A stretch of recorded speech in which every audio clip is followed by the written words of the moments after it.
Hi, and welcome to the Working Differently in Extension podcast. I'm Bob Bursch. Great to have you along for today's conversation, as we're going to be talking about a recent article in the Journal of Extension called Assessing Social Learning Outcomes Through Participatory Mind Mapping. Sounds like a mouthful, but I think it's got a lot of important things for Extension in general, and specifically in this area of working in collaborative groups and in community engagement and those kinds of things. So thanks for joining us for the conversation, and thanks as well to our guest. Justin Smith is here. He's a county director with Washington State University Extension in Mason County and assistant professor of community and economic development at Washington State University. Justin, welcome.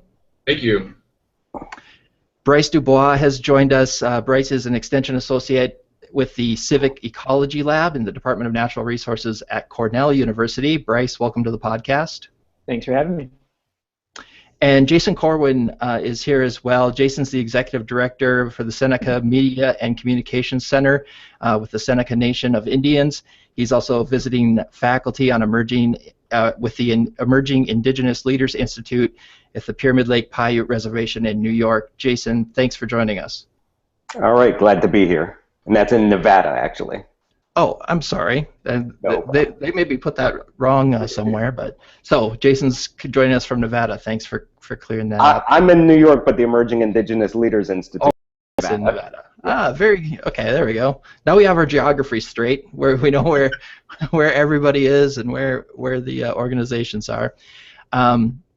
Let's talk a little bid about this article. And so, since we're talking about geography, and there's people in New York, people in Washington State. How'd you guys end up working together on this article? And Justin, maybe we'll start with you. How did this come about? Well, it came about through Dr. Marianne Krasny, who had a project that she's been working on with respect to trying to understand the role that civic ecology as an environmental kind of education practice, but in a non-formal way, can impact and support resilience in communities that have been impacted by natural disturbance, whether slow burn disturbance like a drought or even economic disinvestment, versus even like those kind of shock disturbances like a flood or a fire, and how communities are able to come together, respond, and be more resilient. So this is basically trying to find a way to understand the impacts of social learning as a tool, as a method, as a process that increases both learning in terms of like understanding about one's environment and one's place in environment, but also as a form of creating social cohesion, social connection, as a means to collaborate to solve common problems. And in this case, responding, cleaning up, becoming more adaptive in the face of natural disturbance. And it's, these are things that we're starting to think about more, particularly in the context of climate change and the impact related to increased disturbance events, and how do communities respond, survive, and thrive in that context. So Jason, how did you come into this project? And I'm just interested in the connection between you guys at a geographic distance. Are you part of the same organization? How did that relationship come about? Yeah, well, we're all connected through the Civic Ecology Lab at Cornell University and Dr. Krasny. I just recently finished up my doctoral studies with her. She was my chair of my PhD committee, and she brought me on board. It was the summer of 2014, and I was working on my last field research site, and she thought that it would be a good site to bring in to this project. It had a little bit of different demographics, both in terms of age and the disturbance factors involved, but it allowed for an interesting exploration into the utilization of this mind mapping tool as not only a data gathering method, but really an intervention in environmental education. And Dr. Krasny focuses quite a bit on environmental education, and that's what my research has been around. So, Bryce, maybe we can give folks a little bit of an intro to social learning. I mean, some people might not even be, or may have heard the term, might not really know what it means. What are we talking about when we talk about social learning? Yeah, I think that's a great question, and actually one that Justin is probably best suited to answer, but I'll give it a shot. So social learning is essentially, for our purposes in thinking about these civic ecology practices, it's thinking about how people that are working together learn together through a process of deliberation, reflection, and deliberative democracy, essentially, sort of working out how to respond to disturbances. So in all of the cases that we focused on, that Jason, Justin, and myself focused on, we were working with groups that were responding to some disturbance, and we were trying to understand how they were learning together through the process of responding to those disturbances. And so really for our purposes, sort of the broad sort of perspective on social learning, we are interested in both the process of working and learning together, as well as the outcome of that process. And so for us, it's sort of that dual role. Yeah, just a real quick, I think one, I wanted to say that to help create the connection is that I did my postdoc with Dr. Krasny, and that's kind of how all this came about, and this is, I failed to mention that piece. In terms of the social learning, yeah, Bryce is correct. I think it's important, though, to differentiate between social learning in the field of psychology and social learning in the field of natural resource management, and as it relates to the practice of extension. Typically, there's been an ongoing conversation in terms of how one defines social learning, and the primary work came out of Alfred Bandura's work on social learning as basically a process of learning that occurs in social settings, social contexts, that we learn basically monkey see, monkey do kind of situation. We learn social norms, customs, all kinds of things through social interaction, social settings.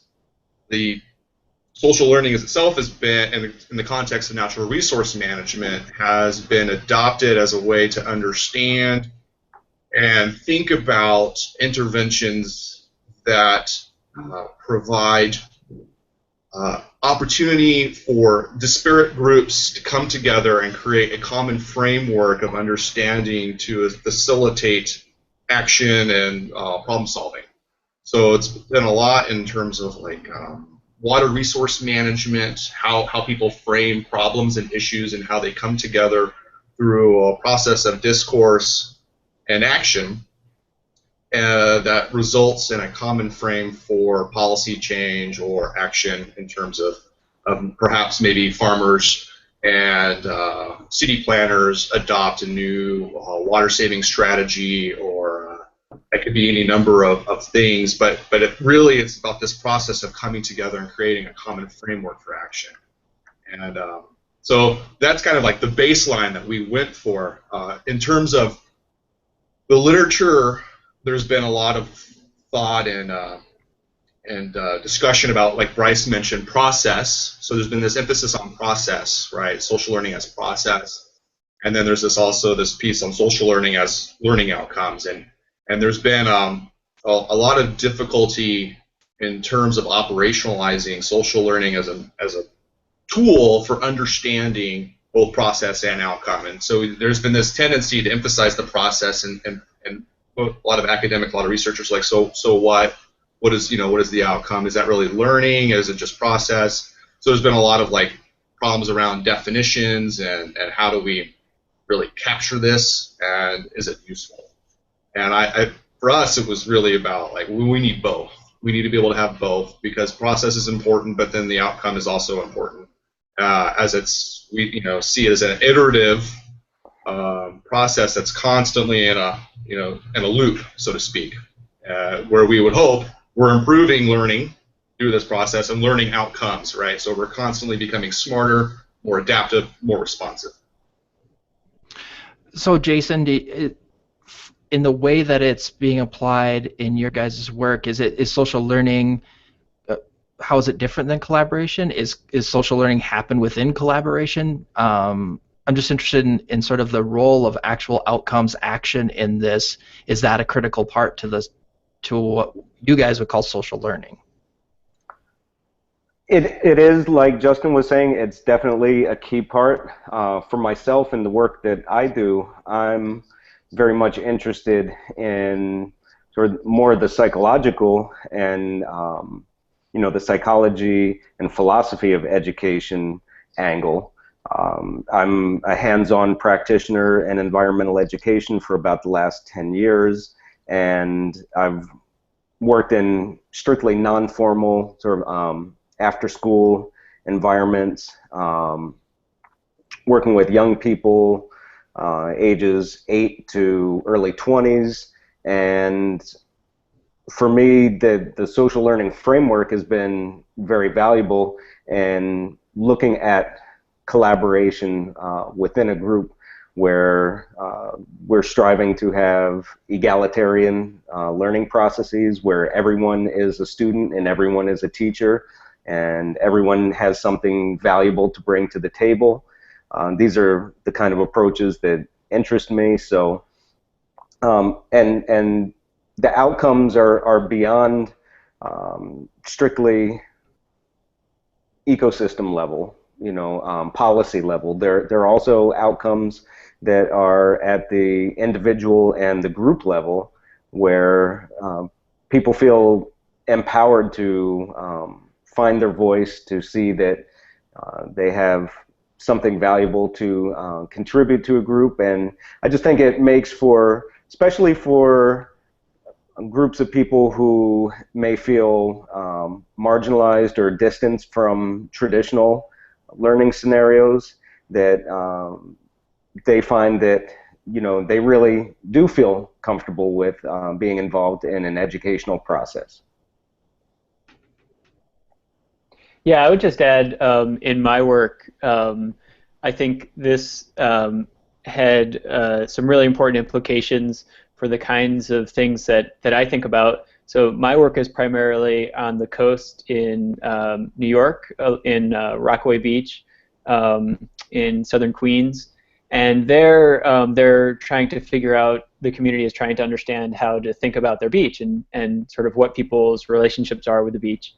So for our work, I followed a group of young people that were stewarding a particular space on the urban coastline. And by looking at the social learning process and sort of thinking about how they were learning and sort of thinking about their relationship to the space, I was able to have a really critical perspective on what that looked like in comparison to, say, for example, the traditional way of managing the beach and the traditional way of participation in the planning process and in stewardship even of the beach and of the coast there. So it provided a really important lens for me, even just as a comparative framework to take a look at what deliberation meant, what participation meant, what learning meant, and whose knowledge and value was valued, and yeah, just so provided that framework for me to take a look at that as well. Justin, I think maybe some of these concepts, rub up against sort of how we traditionally think of extension work. Do you see this kind of work as important? It occurs to me, especially in the work that you guys touched on, as being critical when we talk about addressing what I would call complex problems that don't have a simple solution or even a complicated solution, but involve the environment and systems and things that we don't have a lot of control over. Is that why a lot of this work is sort of moving in this direction? Well, I think, well, obviously, I think in extension and work we do, we are surrounded by that term, right? The wicked problem. And whether or not you like that term or not, I think it still encapsulates this idea of complexity and the inherent tension and conflict that exists between all of the range of choices or options that we have when we're engaging in community development or natural resource management or participatory engagement. All of these things, right? They create, well, I think they reveal conflict. And I'm not meaning conflict like people fighting, but they reveal conflict or inherent tensions that exist between just values, resources, availability, time, space. I mean, it's like right down to physics, right? And I think for extension agents, for extension professionals, is to be able to be cognizant of that process, that we're constantly engaged in a process of meaning making. And that meaning making, the way in which we frame problems, frame solutions that occur through an ongoing discourse in community and relationship with information around through the internet or through all these different channels that we access, is constantly creating new narratives about what we do and how to solve problems.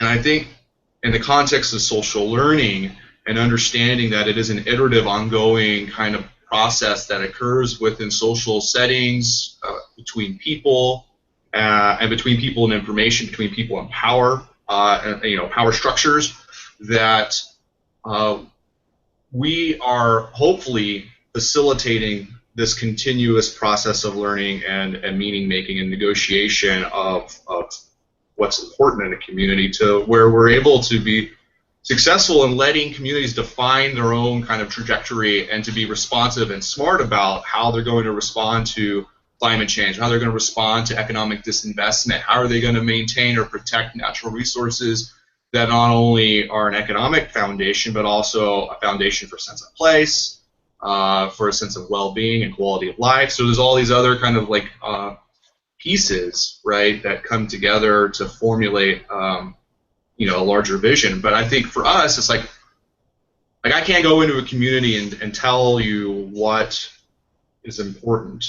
I think ultimately we come to that collectively, right? We come to that, and hopefully if we embody a practice or an ideal of that, like Jason mentioned, it's this open communication, that we are all learners and teachers, that we could come to some kind of or broader understanding and depth for doing action. And I think extension in a way is taking is going in a different direction, right? No longer, I mean, there's still the traditional model where we're gonna like carry applied research from the university into the field, right? We're gonna support and promote economic development through the introduction of new technologies, blah blah blah. All those things, right? Those are all the pieces. Right, but here we have we've got the internet, right?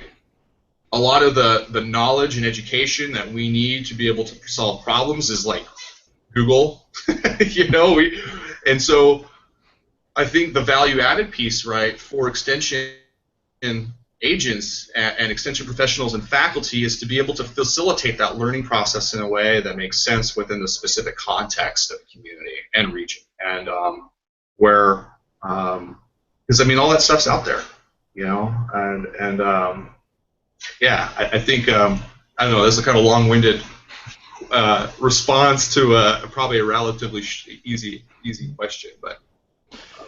No, I mean I think your response taps into all the stuff around this, and I guess that highlights the particular difficulty of assessing and evaluating something that has this complexity in a social learning environment and has so many different ways that it can go. So, so how did you guys come to this idea of using mind mapping to try and gain some insight into what's happening with social learning in these groups?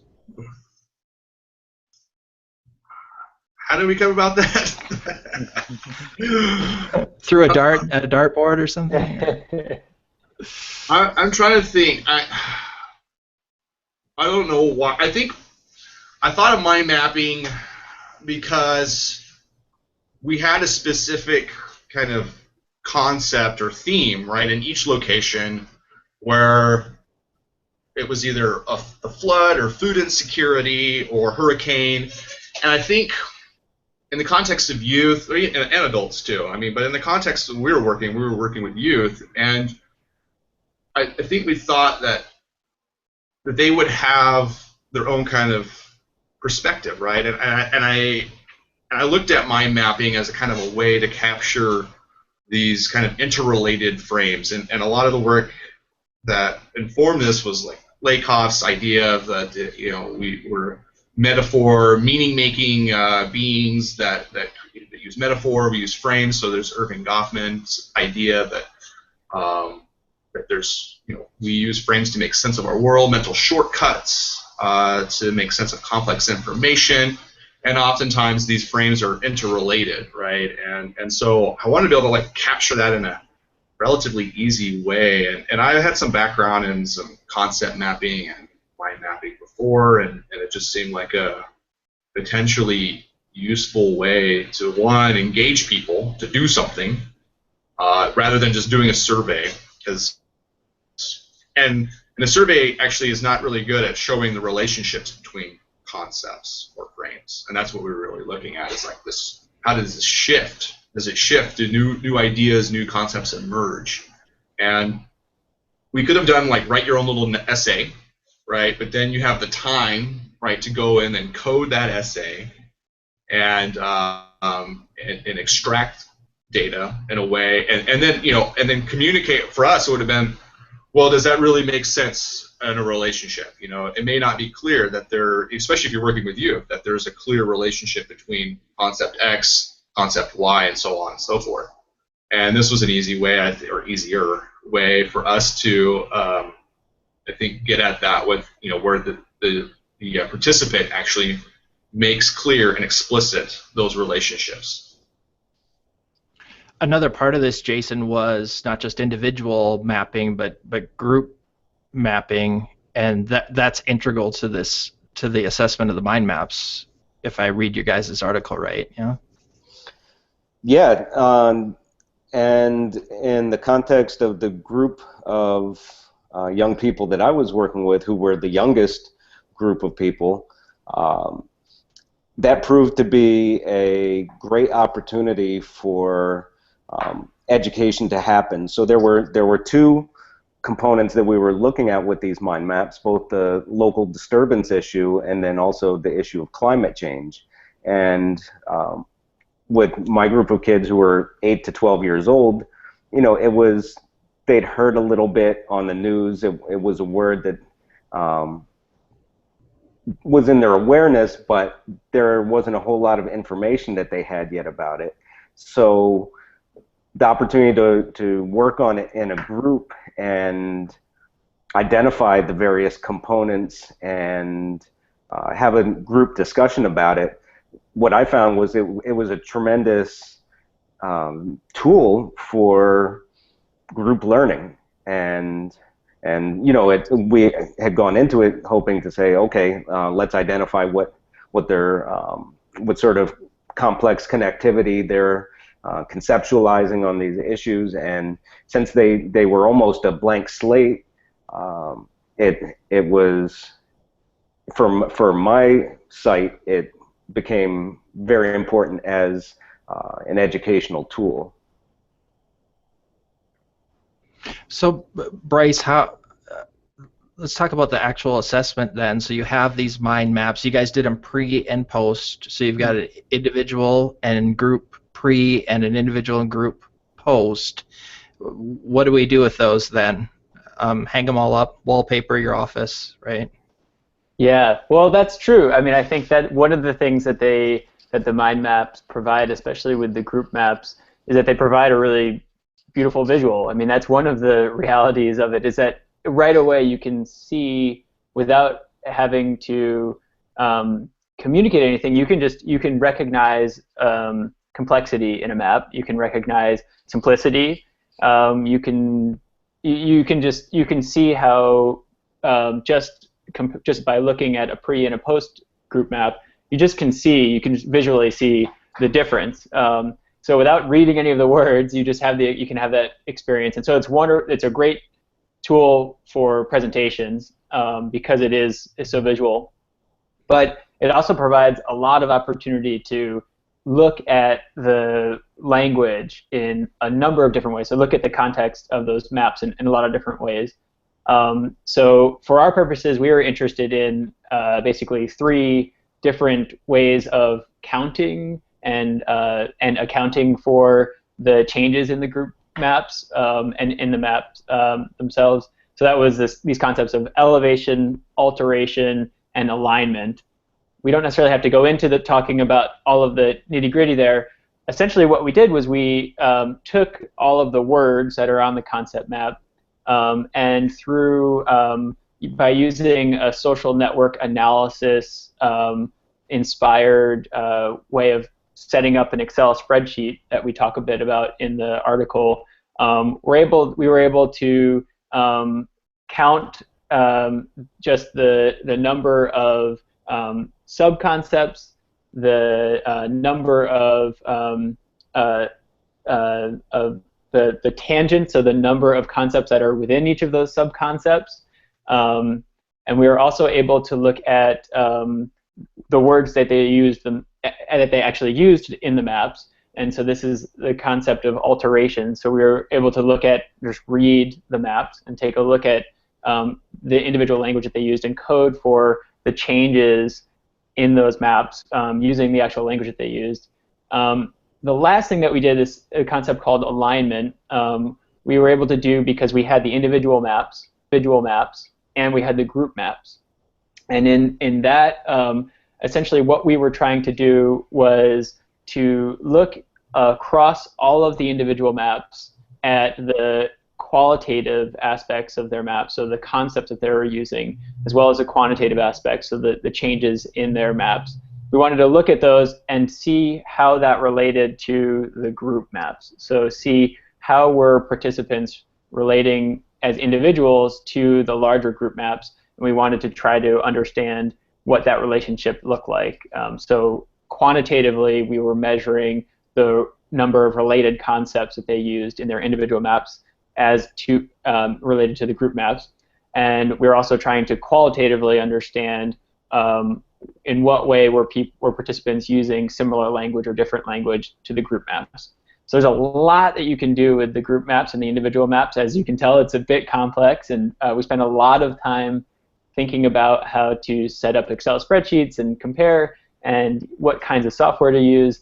And it's an ongoing process. I think there's a lot more to explore, but there's definitely, it's both just a beautiful visual. You can read the words and you can get a sort of a really quick sense of it. You can code similar to how you'd code other qualitative data, but then you can do a lot more with quantitative data in terms of relationships and taking a look at how people changed. And if that's important, which it may be important to people looking at large groups of people, it does provide that nice opportunity to do that. Justin, in your guys' article, you had included some pictures, some pre and post pictures of maps, and I don't know if I have a question here. I'm just looking for your reaction because it just seems really, really powerful to me in a way that that I have not experienced before. To have somebody make that mind map as an individual, go through the process collaboratively to make that pre-group map, and then see either the individual or the group map change as a result of that collaboration. Yeah, so I think, well, one point is that, most psychologists will say that each time that you engage in probably the process of the map making, you will probably have some variation, because each time we recall particular ideas, they may be configured in different ways based upon the setting and context or nature of the question that's being posed, right? But I think in terms of the way in which we came up with this, and we did. Bryce was right. We spent a lot of time trying to figure this out, and I think this is why I still wonder, like, how did this come about? You know, why did we come with this mind map thing? And because I think originally we thought it would be pretty easy, and it morphed and changed over time. And I think we got to a point where it was actually, now that looking back, and we kind of figured out how to measure it. What are the underlying hypotheses or kind of assumptions, right, that are there? Once we had all that laid out, I think now it's a lot easier, and I think being able to communicate that, we provide a more powerful method that's both interactive as well as provide just some basic points for us to be able to measure that change. And I mean, now there's new software that's coming out where we're able to input that data quickly. I mean, there's now this whole stuff about you can take a picture, right, that will have handwriting, and then convert that to text, and then you could essentially put that into an Excel spreadsheet or a data analytics platform that would then just generate those relationships for you automatically. I think there are a lot of changes and developments that are happening right now that make using this a lot easier, and produce those pretty interesting results. And I think I mean, that's what we want to see. We're engaging in kind of an extension action, activity or engagement, whether it's like 4-H, whether we're working on a program for even when you're doing like community visioning work, right, where you have a community that's trying to identify and plan out what they would like their downtown corridor to look like, but what are the values, right, that are encapsulated in that perspective, and how all those pieces may compete, or what is the individual. So it provides that individual voice, but it provides that means for coming together. And I think, for some of us, I mean, we haven't even really gone in or delved into this, but it might be that we are able to identify implicit power structures, like where there might be really divergent maps where some people have a completely different perspective, but it's not contained or presented in that group map, because the group map can and sometimes be reflective of those who speak the loudest and the most often, right, but may not necessarily be the most common way of thinking. And I think that was the whole point of like doing that individual map, right, is that we wanted to be able to know what the individual thought, and then have them be able to come together and have that conversation. Because at the individual level, then we can do that measurement, right? We can see, okay, how many concepts occur over and over again that are related to the group map, and there might be variations in word type, but we also did like a look at a thesaurus to do kind of a degree of overlap, right, between concepts. So there was a process of normalization of that data that we had to do, and I think that may have been more time consuming than a lot of the other pieces, was making sure matching concepts where people use different terms or different words that essentially mean the same thing. And so I think it's it's a powerful thing, and I think that it's going to be easier to use with some of these new tools out there. I mean, which I think, and I'm totally interested. I mean, I'm totally into the whole understanding frames and frame structures and the way it influences decision making, and the other part is how decision making, things we do, influence those frames. I mean, that was the other kind of like, I think, underlying theme a lot of this work, was that it's like the adage, you can't think your way into a new way of living, you live your way into a new way of thinking. And here was kind of this experience, this sign of active engagement and a change in behavior, right, that we can then look at whether or not there's a change in consciousness or change in thinking. I mean, yeah.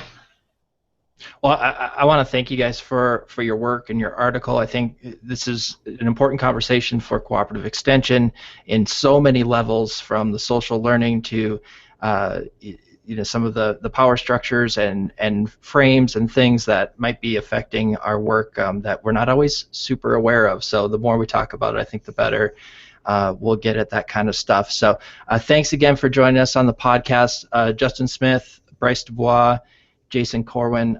Their article is Assessing Social Learning Outcomes Through Participatory Mind Mapping. You can find it in the Journal of Extension, joe.org.